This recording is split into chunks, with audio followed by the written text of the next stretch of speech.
pacientes em crescimento, especialmente pacientes que estão trocando os dentes, tá? Pacientes que estão na fase de trocas dentárias. Como que a gente trata com alinhadores? Hoje eu quero dar duas dicas importantes para você organizar o espaço no CleanCheck para que os dentes que tem que erupcionem corretamente.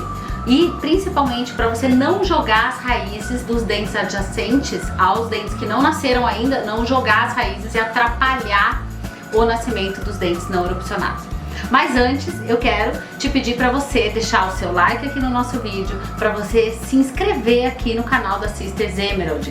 Se inscrevendo, deixando o seu like e principalmente deixa aqui o seu comentário, me diz o que você achou, se você tem algum caso parecido. Dessa forma você mostra para o YouTube que você é um ortodontista digital, que você quer evoluir na ortodontia digital, e aí eu consigo enviar mais conteúdos importantes para você e você consegue evoluir junto comigo, tá bom? Olha só, aqui eu quero mostrar então o paciente, tá? Que a gente tem a radiografia panorâmica dele e você na panorâmica consegue visualizar que nós temos aqui um canino que ainda não erupcionou, tá? Então um canino que não erupcionou. Então a gente vai corrigir vários problemas do paciente, entre eles o espaço aqui que não está disponível. Então certamente ele teve a esfoliação do canino descido um pouco mais cedo do que o ideal, e aí existiu a perda do espaço, tá? Lembrando que você, como ortodontista, sabe muito bem, né, que nós não podemos jogar a raiz do incisivo lateral que está adjacente ao canino erupcionado, né, ou ao canino não erupcionado, não podemos jogar a raiz do incisivo lateral em cima do canino, tá? Só que o robô, o técnico, não sabe disso, né? Então aqui na Sisters, o que a gente ensina? A gente ensina você justamente raciocinar, né? E tudo que você fazia antes, né? Usando o alicate, hoje você faz usando o mouse. Ali, tá ali meu alicate, ó. Então aqui na Sisters nós te ensinamos a substituir este cara aqui por este cara aqui, tá? E dessa forma você tá usando menos o seu braço e mais a sua cabeça, tá? Nossa ideia aqui no Sisters Emerald é transmitir para você todo o nosso conhecimento de mais de 800 casos tratados, onde você tem uma etapa importantíssima aqui de planejamento, tá? E lógico, depois o acompanhamento e a evolução do paciente, ok? Maravilha! Então, o que a gente vai cuidar aqui, tá? Eu quero mostrar como que veio o primeiro CleanCheck, tá? E eu já estou aqui na primeira revisão do CleanCheck, tá? Mostrando que vieram várias coisas que não estão adequadas e a gente vai corrigi-las, ok? Maravilha. Então aqui, ó, observando clinicamente, você observa que o paciente não tem aqui o espaço disponível, né, para irrupção correta do canino permanente, tá? Só que tem um detalhe importante. Quando eu vou buscar o espaço para irrupção de um dente não erupcionado, mais 2 milímetros pelo menos, um na mesial e um na distal, para passar o folículo, tá? O dente ele não pode passar justo aqui entre os dentes adjacentes. Lembra que o dente não erupcionado tem um folículo de células, que são as células que reabsorvem a estrutura óssea e que permitem todo o processo histológico da irrupção ou da erupção dentária. Eu Marina, gosto, como eu tô trabalhando com uma criança que tem uma qualidade gengival, que tá em fase de crescimento, eu gosto de sorriso expandido, eu gosto de sorriso grande, tá? Eu faço uma overcorrection aqui, tá? Observa também que aqui a gente tem sobremordida, tá? E eu vou corrigir sobremordida, eu não gosto de corrigir sobremordida intruindo o incisivo superior, porque eu deixo o paciente com a boca de velho. E eu não gosto de intruir incisivo superior. Neste caso, ele tem um pouquinho a mais de exposição gengival do sorriso. Eu vou regularizar, mas eu não vou trabalhar intruindo incisivo superior. Eu quero fazer uma intrusão relativa, então eu vou expandir transversalmente, expandir anteriormente, fazer uma intrusão relativa. O que é uma intrusão relativa? Eu vou vestibularizar um pouco, tá? Eu vou volumizar a arcada superior, tá? E também a gente vai trabalhar com outras estratégias inferiores para correção da sobremordida. Mas eu estou falando aqui neste caso, este vídeo não é sobre sobremordida. Este vídeo é sobre como você define o espaço para erupção de dentes não erupcionados no CleanCheck, ok? Muito bem, então vamos olhar ali o CleanCheck. Olha só o que aconteceu. Lembrando que você aqui aprende na Sisters algumas coisas. Se você não aprendeu, se você não é aluno Sisters, não sabe o Sash Attach, por exemplo, que é o attachment que a gente deve usar em incisivos laterais girovertidos, como este aqui, tá? Por exemplo, deixa aqui o seu comentário, tá? E pesquisa aqui nos nossos vídeos para você saber um pouco mais sobre o Sash Attach, tá? O attachment correto para esse incisivo é esse, porque, como, tamanho, como que a gente faz, né? Deixa o seu comentário aqui. E aqui que eu quero explicar a questão do espaço para o canino. Muito bem, comece fazendo o seguinte, primeira coisa, tabela de movimentos, tá? Quem é aluno Sisters aprendeu, né, que isso aqui é a partitura da nossa música, né? Você tem que saber isso aqui, que horror, tem que saber olhar, entender, enxergar. Lembra? Antes você fazia isso aqui na mão. Te ensinaram a expressar estes números manualmente. Agora você não é mais um trabalhador braçal, você é um trabalhador intelectual. Você interpreta esses números com a sua mente, tá? Olha que chique. Então vamos lá. Estamos aqui observando que ele tem o dente 13, tá? Pra quem às vezes se atrapalha ainda, não tá muito habituado com o CleanCheck, e até aqui na minha equipe, quando a gente vai abrir o CleanCheck para mostrar para o paciente, a gente gosta de colocar aqui, ó, os números dos dentes, tá? E esse aqui, o dente 1.3, é o dente 13, tá? Então a gente coloca aqui na tabela de movimentos qual é o tamanho do dente 13. Você vem aqui na análise de Bolton, tá? E você vai verificar aqui, ó, que o dente 13 tem um tamanho de 7,74, tá? Este é a largura mesodistal, tá? Do dente 13, dente 1.3, 7,74. Muito bem. E aí, olha aqui que o robô fez. O robô deixou exatamente o mesmo tamanho. Ai, que mimoso, mas não é assim que faz. Tá errado, vai dar errado, não vai ter espaço, o dente não vai nascer, não vai nascer. O que você tem que fazer?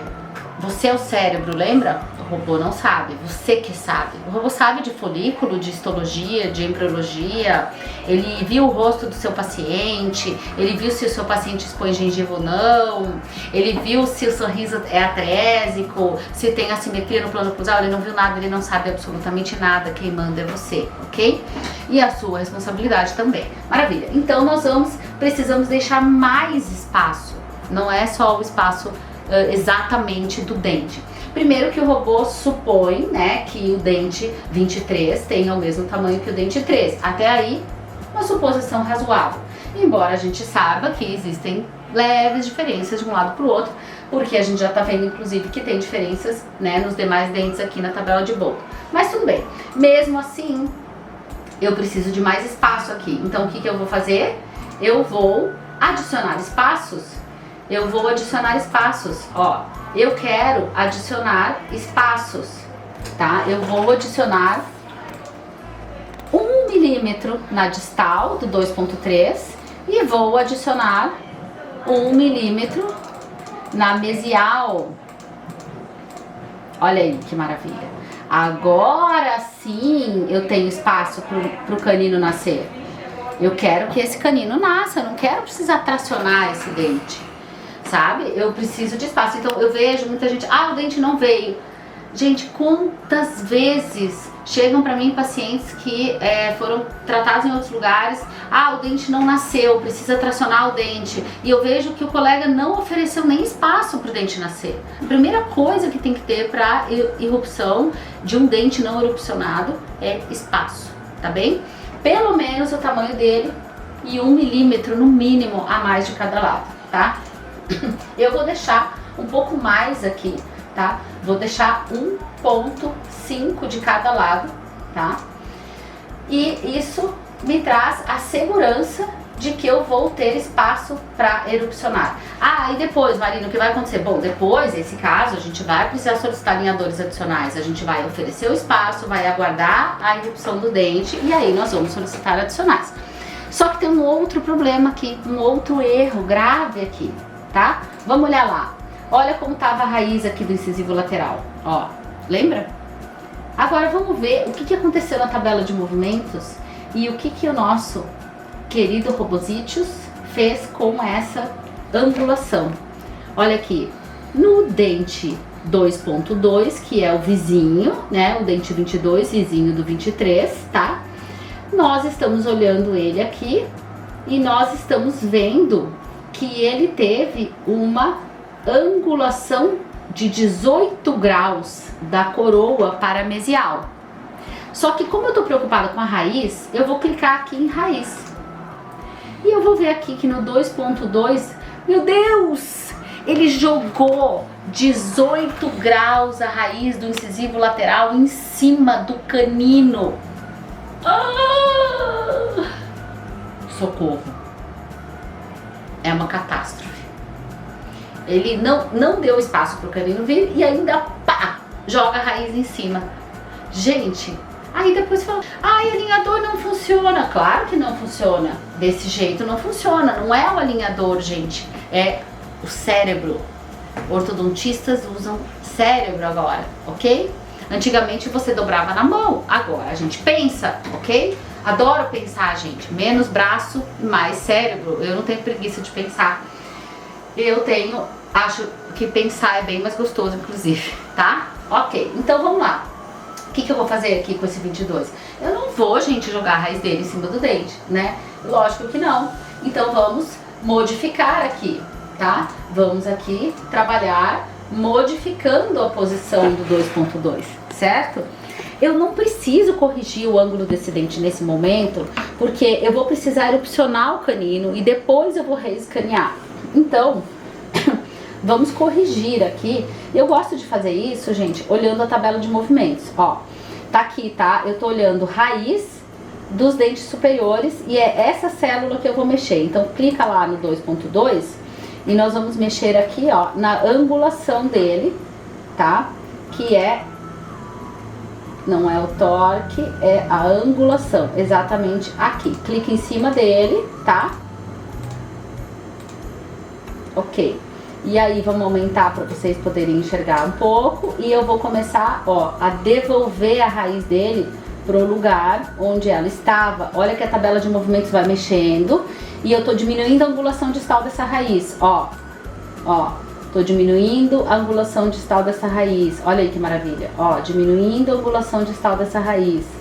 Diminuindo a angulação.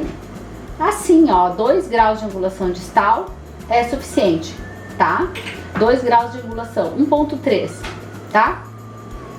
Ó, só que eu sei o que você tá pensando, tá? Eu também tô pensando isso.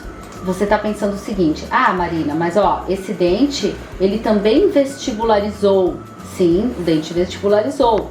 De propósito, sim, de propósito. Por quê? Porque eu quero ampliar, tá? Eu quero ampliar a arcada do paciente, certo?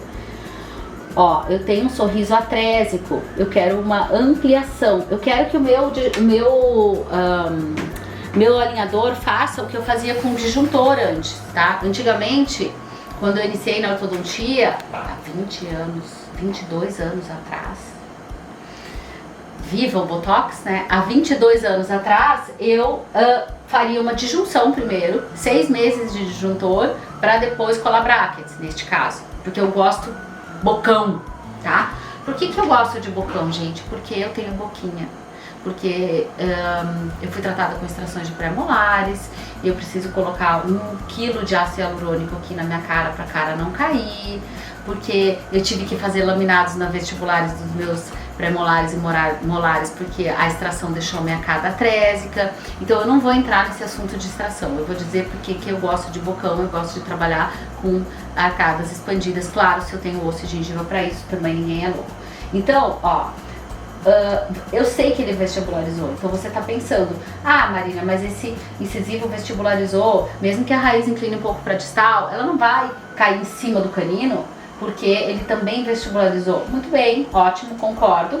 E digo mais, eu preciso corrigir um pouquinho do torque, ó. Eu vou jogar a raiz desse incisivo lateral, ó, um pouco para vestibular, porque, veja, observa, ele tá lá para lingual. Se eu trago a coroa do dente, o que acontece com a raiz? Sempre, a raiz sempre fica. Você sabe disso. Nós temos que sobrecorrigir o torque lingual de raiz, para que essa raiz não caia em cima do dente que precisa nascer. Tá me entendendo? Isso é grave, gente. Isso é muito grave. Ó, então o CleanCheck veio sem espaço e com o dente adjacente jogando a raiz em cima do dente que tem que nascer. Jamais a gente conseguiria atingir o objetivo se a gente não tivesse todo esse conhecimento acumulado, que é um conhecimento que vem da base da ortodontia, vem lá do Edgewise, do crescimento facial, do entendimento do que é uma estética de sorriso, do entendimento da sequência de erupção, do entendimento das angulações de êmbrios, que tanto eu olhei, eu trabalhei com angulações de capelosa, onde eu escolhia os ângulos e os toques que eu queria, e por isso que eu sou apaixonada, gente, eu sou apaixonada por isso aqui, porque isso aqui pra mim é o mapa da mina. Tudo que eu fazia imaginando, quero dar um torque de 5 graus, quero fazer uma dobra de 2 milímetros, eu ficava só sonhando com esses números. E agora eu enxergo. Se essa tabela vai se expressar na realidade, isso é capítulo para um próximo vídeo. Por quê? Tem movimentos que se expressam e movimentos que a gente precisa sobrecorrigir. Se você é aluno Systes, comenta aqui, você já sabe disso. Mas, então, pra gente fazer um resumo aqui da nossa conteúdo maravilhoso sobre angulação e torque. É o seguinte, primeiro, alinhadores para adolescentes que estejam em fase de erupção, trocas dentárias. Espaço, você tem que conseguir espaço para o dente e espaço a mais para que caiba também o folículo e o dente erupcione. Não espere que o CleanCheck venha com essas configurações. Segundo, raízes e controle a posição dos dentes adjacentes. Geralmente, a inteligência artificial, que não é tão inteligente ainda, né? E ela vem configurada para jogar as raízes dos dentes adjacentes em cima do dente que tem que erupcionar, tá? Se liga em tudo isso, dicas incríveis por aqui. Sobre contorno do torque lingual de raiz e para terminar, nós colocamos um attachment especial nesse incisivo, para que esses movimentos, especialmente o movimento de torque, seja expressado e não é um attachment otimizado, tem que ser um attachment convencional. Qual é o attachment, qual é o tamanho, qual é a posição, onde coloca o bisel, é o tema para os próximos vídeos. Um beijo, deixa o seu like e se inscreve no